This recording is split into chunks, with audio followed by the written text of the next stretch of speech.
Hi, and thanks for joining the Neurodivergent Resource Podcast. Today, I am met with Dr. Thomas Rashad Easley, and I am so excited to join this conversation today. Hi, how are you today? I'm doing well today. I'm happy to Good. be here. Nice to be on the platform with you, and Thank you. looking forward to our conversation. I'm really looking forward to it. And, for our listeners that Mm. may not have heard your name before, give us an introduction. Let us know a little bit about yourself and what brought you here today. Thomas Rashad Easley. I have a background in forestry and genetics. My Wow. doctorate is in adult education. So in case if folks want to say Dr. Easley, that's where that's where I have it. I graduated from NC State with that, but I'm a proud graduate of Alabama A&M, especially with my background in forestry, and also went to UGA and Iowa State. Originally from Birmingham, Alabama, and uh, let's see. I'll say this like I worked in like in the discipline, the industry, that dealt a lot with like like equality, equity, and that took me from NC State to Yale University, where I was an assistant dean in the School of the Environment, and that was a really great experience. Wow. And so that's where I connected, with I think our leader, our founder, Jennifer Grace, and she invited me to be an advisory member. And so I said, okay, I'll do that. But this is after I was a keynote speaker for a conference that she put or that the organization put on. Man, this was I think like maybe three years ago. Of Yeah. course, we were in the pandemic and it was virtual, and but that's how she and I really more so cemented our professional friendship. So yeah, so that's how I got here. That's a little bit about me. I mean, there's a lot more I could tell. I used to weigh 307 pounds. I lost 137 pounds. Um, Wow. I'll say I'm an ordained minister. I have a podcast. I'm a musician. I have a small label. So it's a number Yeah. of things that I could share. You know, I found as an autistic adult that I seem to have lived about 100 lives, and it sounds like Hmm. you've done the same. I think I Hmm. have so many careers and it's I can't even start to imagine. So I think that we're really lucky that we get to be parts of the community where we bring so many types of resources, education, knowledge, and experiences. It's needed. So It's needed. thank you for doing that. I That is so interesting. Let's go back because, and this is Mm. just my personal interest, forestry. Yes. Right, tell us a little bit, like, what got you into that? Well, I think what helped me into it is I'm an Eagle Scout. And so, I grew up doing a number of things outdoors. My parents definitely supported it. And I also grew up with my grandparents gardening, so like as far as like, the day they grew their own food. Well, when I got to college and I got to college kind of like somewhat of a like in a non-traditional way, but I was in a summer program that the USDA was sponsoring at Alabama A&M University. Go Bulldogs! I just always have to say that. Dr. William Hooper Council, our founder. But okay, all right. And so, because I'm just so proud of the institution. When I went there, I won't. I have to be honest. When I went there, I didn't have that pride because I was kind of in like survival mode in my mind. So it's Mhm. just like I was just happy to be there. Yeah. But I did this summer program. I did some transgender work with loblolly pines. So we were growing loblolly pines faster. Dr. Rafina Ward, who was my mentor there, she's still around. Love Dr. Ward. And Dr. Ken Ward, her husband, was my dendrology teacher. But Dr. Ward got me through this summer program. And we did presentations at the end. My lifetime friend Jerry, they called us Tom and Jerry on campus. We were both in the program. That's where we met, and we were one of the few people who got the scholarship Wow. for doing great work. And my scholarship, his scholarship, he would have been with the then known as the EPA. My Okay. scholarship had me with the U.S. Forest Service, and so I had to pay them back, with that time. And so they offered it to me, and I took it, and it was a good experience, working, with the government, but going to school. But my favorite, thing was also, having to work out west, and then that's what allowed me to really enjoy the Pacific Northwest and see it around, of course, like seeing your Yeah. home state as well. And but I love genetics. That's what I was doing Mm. with Dr. Ward, but there was no major for that at the Okay. school. So they had forestry, and that was the closest thing I could do to get to that. Once That's why I got Wow. my master's is in genetics. So in a way, it's like I said, this is what I really want to do. But I Yeah. had to learn, some call it dirt. I call it traditional forestry in order to get there. And so Yeah. that's actually how I got into forestry. So respect to the Forest Service, who's also relocating, I think, to Salt Lake City or to Utah, Oh, and then of interesting. course respect Alabama A&M. Oh, wow. And genetics, I mean, that's big, that's complex. And what kind what direction in genetics are you interested in? It's definitely tree genetics, even though it's the same science as with animals and also with humans, because we're dealing with cloning. Yeah. And so we're at the time when I was doing the work, and we were successful. Dr. Richard B. Hall, Dr. Sandy McNabb, those were my leading committee members. They're both ancestors now. But Dr. Hall, allowed me to work, supported me to work, I should say it like that, in his lab, and we were creating. It ended up being transgenic, meaning that you're bringing a new organism to the tree. So that's what makes it, like transgenic. At the time, people didn't like it; they thought that we were playing God. A lot of Oh. people resisted that kind of work, but the whole point was to Yeah. make a resistant clone to agrobacterium. Now, Yeah. agrobacterium forms naturally in soil. It's in soil here, it's in soil there. Yeah. And it's not a bad thing, except if you have a tree, one that could be growing in an area that's not native to it. And Mm. then now that may be, and now that's just one challenge. And then the other thing is if you have a tree that is susceptible to, forming cankers, if like if different spores get inside of its wound. So the agrobacterium has spores in the soil, they can get into the tree, and trees, and we were doing this work for the Pond Paper Company at the time. So it's a really well-known global, paper company. And at the time in Japan, those trees weren't growing so well because they're susceptible to the agrobacterium. So they supported other places, helping them to develop a transgenic clone that would not be susceptible to it, that could grow. And then, of course, we use safe practices before the trees would pollinate. We would we would cut them down. Now that inspired me because I thought, wow, it's the same science that's involved with human genetics, also involved with animal genetics, just different. We're talking plants and we're talking trees. And then I thought, whoa, maybe we could grow our own forest so that we wouldn't have to harvest or over harvest our natural forest. Because even then in the 90s, we were doing that, like that was happening. So they called it then unregulated harvesting. I think somebody was just being greedy, but that's a different conversation.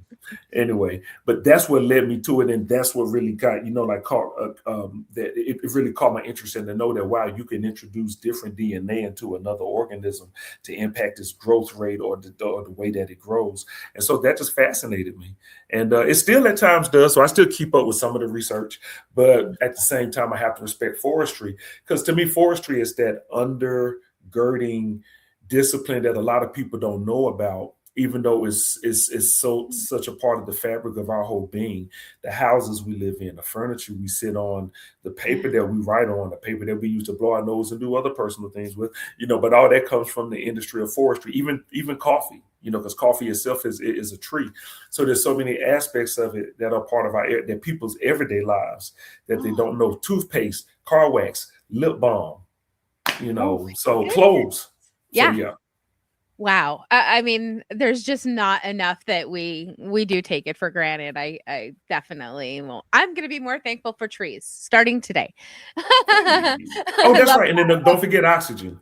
and I We love got to remember uh that, right? We love to breathe. yes, I love plants. I love gardening and flowers. And so yeah, you'll always find lots of that around me at my house. And yeah. We have a really interesting forest here too, because we have those I hope I say them right, the Quakies, I believe, where they Hmm.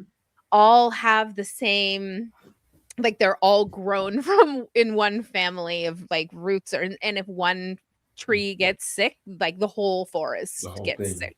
Yeah. Hmm. Oh my gosh, that is it's just I don't think we think about that enough and how like that I guess you can kind of look at that like society as well too, right? That we if we don't take care of everyone and make the right, environment safe for everyone, then one of us is going to not feel safe and then chaos Hmm. can it can create chaos for everyone, right? And that is so Yes. interesting. So yeah, Yeah. there's my take into autism with trees.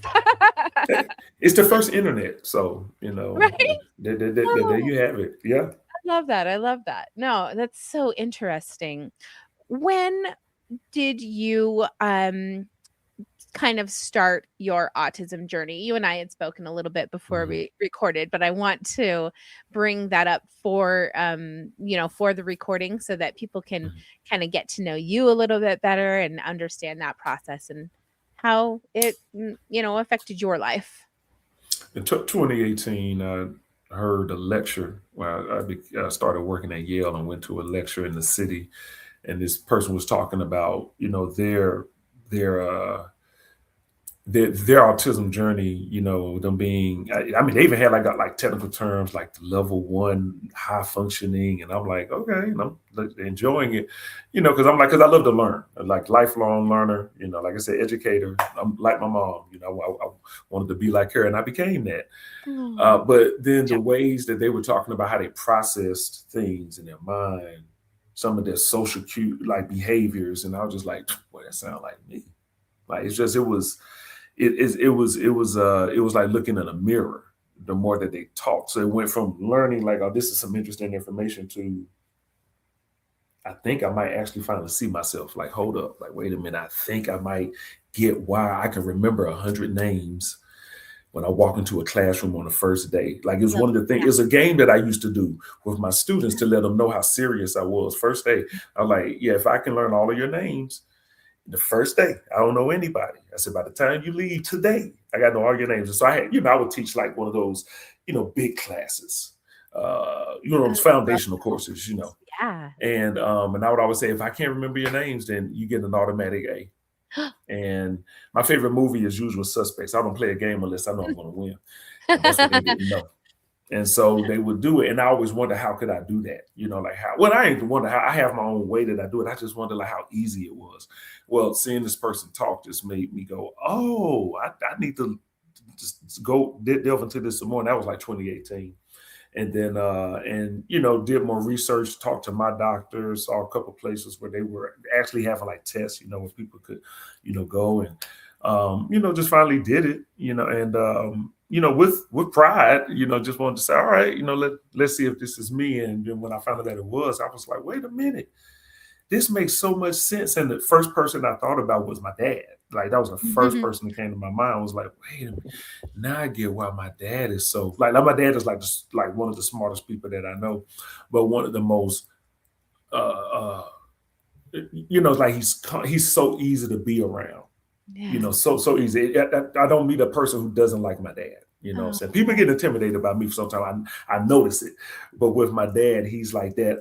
Oh, and my dad's tall. My dad's like six feet, 6'1". Woo! He didn't give the height to me. He just gave the cute looks and the brain. So yeah, he's tall. Then it's me. Then my mom. Then my sister. So, and my sister and my mom is brilliant. My mom, she was a civil rights activist. Oh, So to wow. see, how to take my experience, then tie it back to my childhood, now my new understanding, I should say, and then look at my father, who is brilliant, computer engineer, started in the medical industry, went to Williams College in Massachusetts, came from Nashville, Tennessee, but really grew up in a very impoverished area. But you wouldn't know that if you look at him now and how his mind always is. And then my mom, civil rights, but she's like a diva. She's a queen. Okay. She tell everybody what to do. And then you look at the children, me and my sister's like a big time person at a global engineering firm now. Mm. She and I both are great with math, but our dad is the main reason why we are. He didn't play about math, and my sister and I think in numbers. She's never gotten tested, but she wonders about it now the more she sees, especially like my father and I. Yeah. And how about your dad? Did your dad it an official.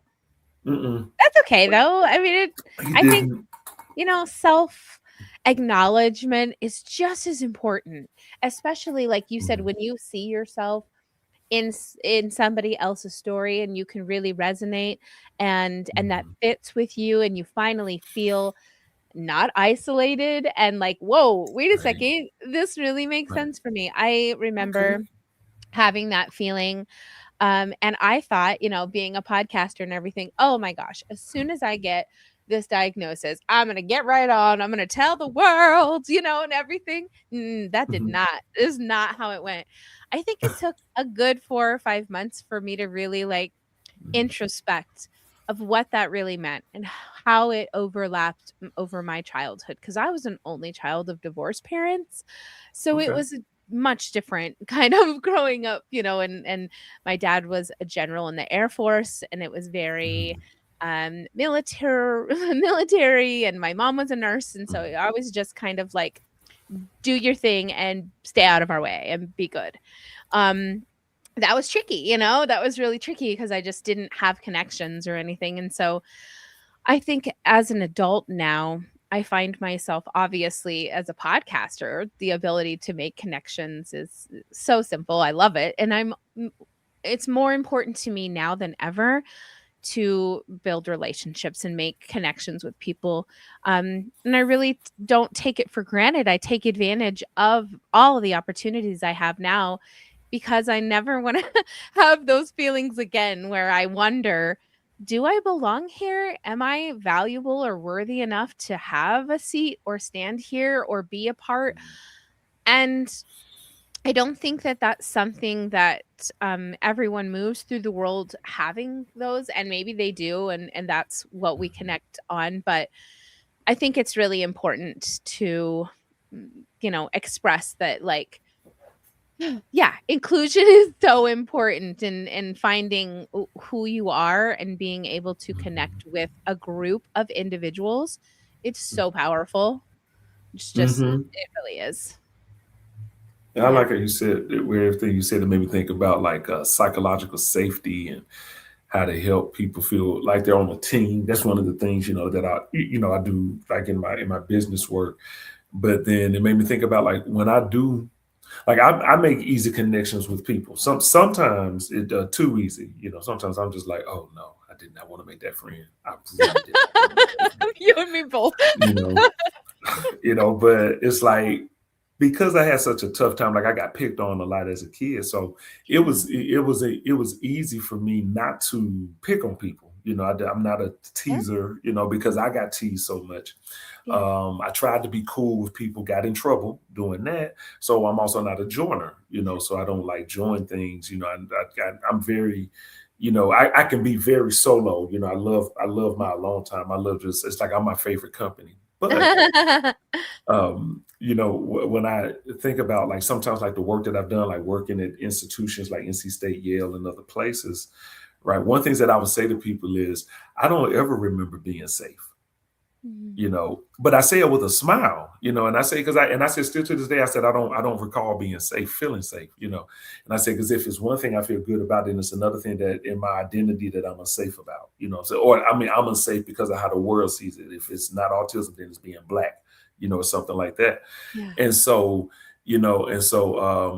but I'm comfortable. It's like, but I'm comfortable with that because me not feeling safe, I think that's why it's easier for me to help other people to feel safe. And so Yeah. I tell people that's why it's easy for me to connect, it's because I give, instead of me wanting something that I don't think I'll ever have, I give what I want. Yeah. So I Yeah. want to feel safe. So when I'm around other people at times, I should say at times, I mean, if you piss me off, it might be different, but most times I want people to feel, comfortable. And I don't have to say it. I don't say it at all. I just do things. I learn immediately what it takes to get their trust. And then that's the thing that I don't do. I Yeah. don't do that thing to break the trust, excuse me. So I'm like, okay, I'm learning how people communicate and okay, they like people to talk to them this way. Like if it's a woman, okay, don't touch. Okay, like reach out, shake hand, ask about it. And within less than 3 minutes or 5 minutes, or let's say an hour, in most interactions, I've just made a new colleague. Yeah. Like with that, and people always say you make me feel like I'm the only person who matters in the world. And then I was just like, wow. I said, dang, did I feel like I didn't matter in my life? I did. You see, Yeah. and I was like, I Yeah. try to make sure that people don't feel that way. Like that. No, I completely agree. And I think that there's such like a big overall um sight. I don't know what my mind's trying to say here. When I was growing up, I have these really little ears, and it's called outer ear Okay. microtia. And so when I was growing up, I was called little ears, and I was bullied, and always I always thought that I was different because of that. Right? I always felt like, oh, they don't like me because I have a physical difference than them. I'm different because of this. And wouldn't it be just so incredible, because you felt the same way for totally different reasons, but the same thing happened to you for totally different reasons, but we were both going through the same thing, and we didn't need to, because we could have been in a room where everybody said, hey, we're all feeling a little different than one another, but we're all safe to be together. And we're if and like, when can we make that world happen? I just really, really hope that someday there is a chance for anybody to have that opportunity, because it's so true. And I just, Yeah. I move through the world sometimes, and I don't understand how people are mean, or and like you said, it's because these things affected us and we were treated this way, and we won't let other people that we interact with be the victim of that, especially from us. We're gonna like kind of Yes. be the stoic people that we need to be, the heroes of our community. um Mm-hmm. I Mm-hmm. think that that's such a beautiful thing, so thank you for that. Thank you for making people feel safe and heard and valued, just because even I have, autistic teenagers, and Mm-hmm. one thing I've been really trying to tell them a lot lately is, you don't need to mow the lawn or do the dishes or get a grade or do anything. Like, your value and your worth is because you're you, is because you came into this world and you have your beautiful eyes, and you're, lovely. You're Mm-hmm. just such a lovely Yes. person, and your heart is kind to people. Like, your value doesn't come from the work that somebody might tell you that comes from. Like, your value is just from being Mhm. you. And I think it's so important that we remind kids, especially in this gentle teenage phase where they're just really growing their identities and personalities of who that they can become, to remind them of that. Yeah. Because I don't think, I mean, and maybe you had that opportunity and had that special place to feel that way, but I know I never did, and I don't want my kids Uh, to. no, I didn't grow up. No, no, I didn't. Hey, I grew up a child is to be seen and not heard. So, Yes, hey, yes, you speak when exactly. spoken to. You share your thoughts when I give them to you. Yeah. I didn't. And I think I was just watching another show right before we. No, I mean I was Exactly. I was watching just earlier this morning. I was watching the show before I came into into your show. And I was thinking about it. Ari Spears. I actually got a song where I say something to him. I hope he hears it one day. Anyway, but and he talked about how um, oh shucks, hold on, I just lost it. Look at that. The train jumped off the track. is what Uh, oh, but it's happened. coming. Yeah, I can, when it happens. uh, Yeah. Oh, yeah. That's it. He was talking about his upbringing and how how he dropped out of school technically when he was 14, 15 years old, but his mother, being an artist, understood something about him and he helped him get his GED immediately. He didn't just drop out. He went and got his GED. And then by the time he was 16, he was on Def Comedy Jam. You see, so he was doing, he was doing his thing. And yeah. so, it made me think about, he talked about how his mom whooped him, but he was thankful for it now that he looks back. And so for me, I think about my upbringing. Oh, I'm sorry. And the joke he said was, yeah, now some of the stuff we experienced was abuse. And I was like, yeah, it was. Um, you know, but now that I'm older, yeah, that took me a minute to get to my point, that joke about the abuse part. But I still have some nuance with it now. Like I mentioned, my mother is a civil rights activist. I understand now that the discipline she gave me was really to protect me. You see, in her own way, she did the best that she could. Yeah. Okay, it may not have worked most times or a lot of times, but she did the best that she could. So, Yeah. so I now understand. So, I have forgiven her. Not that she's asked for it, but it helps with our relationship now. Yes. You see what I'm saying? Because I Yes. understand that she didn't know a lot, and I thank my sister technically for that. Because I remember one time my sister was talking to some friends. I still remember that day because I had a mimosa with her and it made me sick for the next 2 days. So don't do that anymore. And it was just one. I ain't even finished it. I still remember such a, but it was a good experience. What happened before I got sick? She was talking to her friends and she was talking about how we were disciplined. Now my sister's 5 years, 3 days younger than me. On the Okay. 4th of July, she's the 7th of July. And 13. so, Whoop, whoop. oh wait, Cancer, here we go. See? And she was like, "Yeah, I used to always like to push the envelope." She said, "My brother was a good kid. The whoopings he got is what I should have got."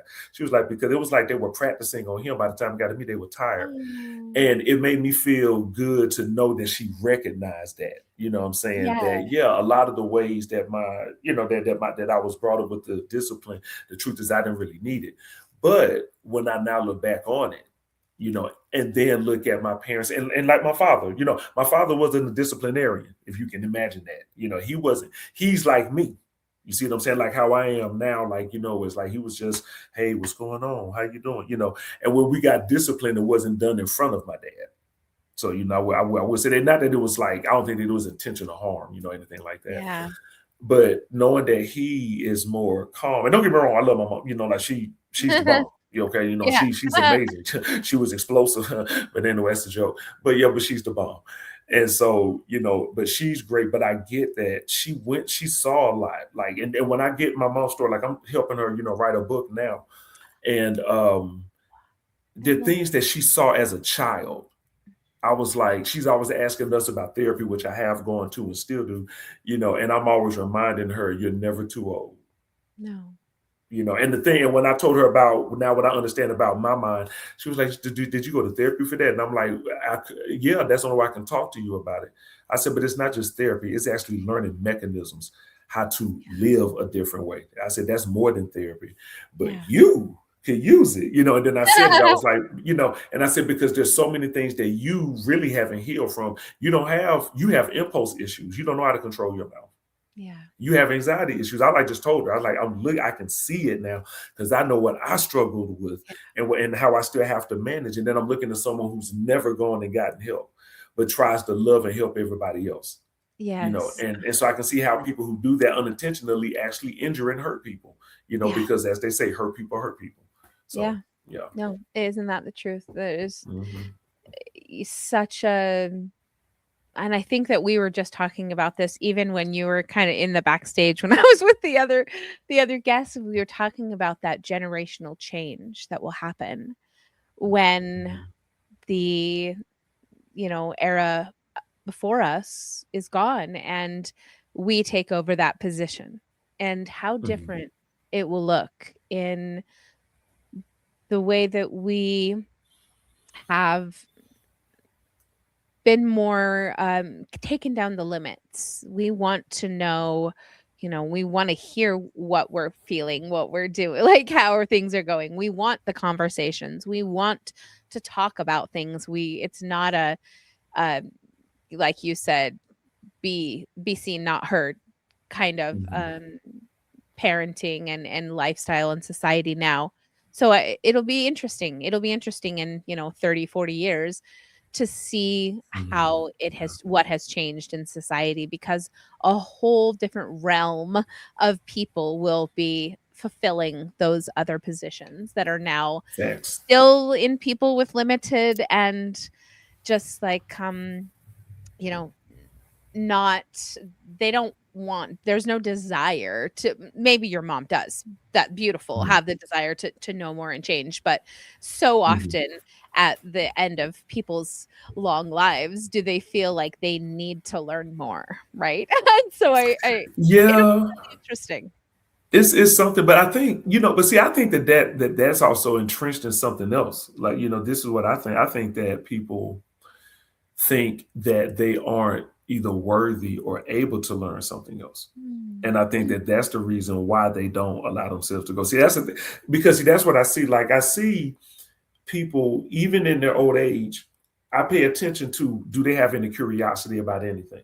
Yeah. So if you have curiosity about something, then that means, oh, that's something you're interested in. That's something Yeah. that you want to learn in and stuff. And most what I realized from I'm 47, so I'm just a couple of years, from 50. My parents are in their 70s, approaching Mm. 80. I hope, and will continue. And they love watching politics stuff. See, so when I call home, there's always questions about it. All right, so I noticed that. If there's questions about personal growth, okay, Yeah. that's intimidating. Yeah. You see what I'm saying? Yeah. And to me, that's rooted in something else. That's not just about I'm too old to learn. That's rooted in, oh, you have an injury that hasn't healed, Mm. whether you know it or not. Yeah. And so you don't see that you're worthy Yeah. to learn something. So then how do you cope with it? You put it up like I'm not going to. Mhm. You see, until you run into what happens when I love Batman. Okay, I love comic book movies. And this is what family members. Now that I know this about myself, I become a powerful force. Well, what happens when a powerful force meets an immovable object? One of us are gonna. And so Right? I don't back down from people now, and so Yeah. I get to see how this wall is really just a mush puppy. See, I get to see it now. I grew up a mush puppy, and I was made a wall. Now I Yeah. get to see, like, oh wow. And that's what I see when I look at my mom. Like, I see this amazing person who was a giant, who I saw as one way, and now that she's in her older age, I realize my mother's really soft. My mother struggles with perfectionism. Like, Yeah. I can see it now. Like, I'm like, oh. And that's why she raised us to try to be right, try to be perfect. And it's like, but there's no such thing. So it's Yeah. like I see it now in her elder, beautiful age, because she's more beautiful now than she was then. Isn't But that I see how she incredible? wants to try to please the Yeah. family. Then I wonder, like, I'm like, I think my mom's on the spectrum. Like, just in how she repeats things and does things and needs things to be a certain way. And then so I see myself Mm. obviously in both my mom and my dad. I Yeah. see the gentle side of me definitely from my dad. Like that's him. But I see the tough, hardcore, but don't play. But the truth is rooted in, I want to make you feel safe, because that's the thing I see about my mom. My mom has never felt that, and that's what she and Mm. I are the same. One, she just doesn't know how to say it yet. Yeah. Yeah. So I'm yeah, so proud of you for just working, like, being so open to how they are experiencing their life and not being judgmental or resentful or anything like that. So, just kudos to you for being such a great thank you. person. It's a And journey. I'll say that it's been a journey. it is Okay, a but thank journey, you. and But thank you.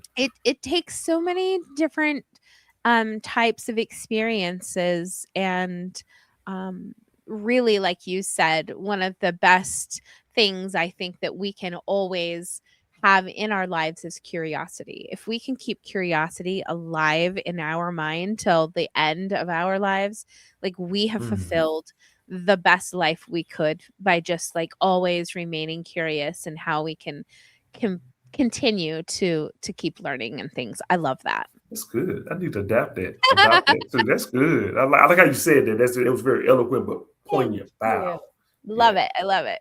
This has been such a wonderful conversation. I've really enjoyed getting to know you more, and um Same. where can we go to m- meet you or connect with you, for Mhm. viewers and things? Is there socials, website, things like that? Mhm. Thank you. Yeah. Yes. Well, if you, so let's say if you want to learn more about me from an artistic side, which is going to be more like a music side, a writing side, go to theeasleybranch.com. That's where my label is. You can see how, and all my friends, we've all connected on this as well. So you can hear it in our music, especially if you just can tell how people's minds switch and change. And when you listen to my friends' music, you can hear it. But Wow. we've embraced each other. So we love on each other and we help each other make our music. And, Well, and all my friends I made music with, we all had tough childhoods. So I love that. We didn't even get into that. We're gonna have to have you back on so we can talk about music oh and please. just, Yeah, go please. into all of those things. Tell me that one more Yeah. time. I was typing it out, but Oh, I oh, no problem. It's the Easley Branch, EASLEY.com. So if you want to, like see some things about that, please check me out. If you want to see about the work that I do, like what we just talked about, and it's been like I said, a journey, it's growth. Right. If you want to, thank you, perfect. Good. And you want to see like the other work that I do, like where I've even done the work, like say with my family and my mom in particular, mindheartfordiversity.com. Just all one, Mind Heart for Diversity. But it's soon changing. We're rebranding. It's going to be mindheartstrategies.com. Okay. So if you go to the website, you'll see the My Heart Strategies, because what we did was we owned the You way said that we did our work. So mindheartfordiversity.com or mhm. mindheartstrategies.com. And then if you're on Facebook, you can look me up, Thomas Easley, uh, Rashad Ease. If you want to, that's the quickest way you can get me, especially on the music side. Hip hop forestry. If you look Perfect. into that, you'll find me. And on Instagram, Easley Branch Music, and Dr. Thomas Rashad Easley. So either one of those, you should be able to Good. find me. So Hip Hop Forester, here to Oh, help can't educate wait. or serve people. So Love yeah. that. Well, I'll be sure to go follow so we can stay in touch because I really love to continue this conversation and, just yeah, find out what you're doing, what's coming up, and if you have anything, that you will be working on or want to do any promotions or anything, please let us know so that we can help Oh, support and thanks. share that with everyone, with our Thank community. you. Thank you so Oh much. well, I will say this then. Yes, please. Heartwood, if it's just a shameless plug.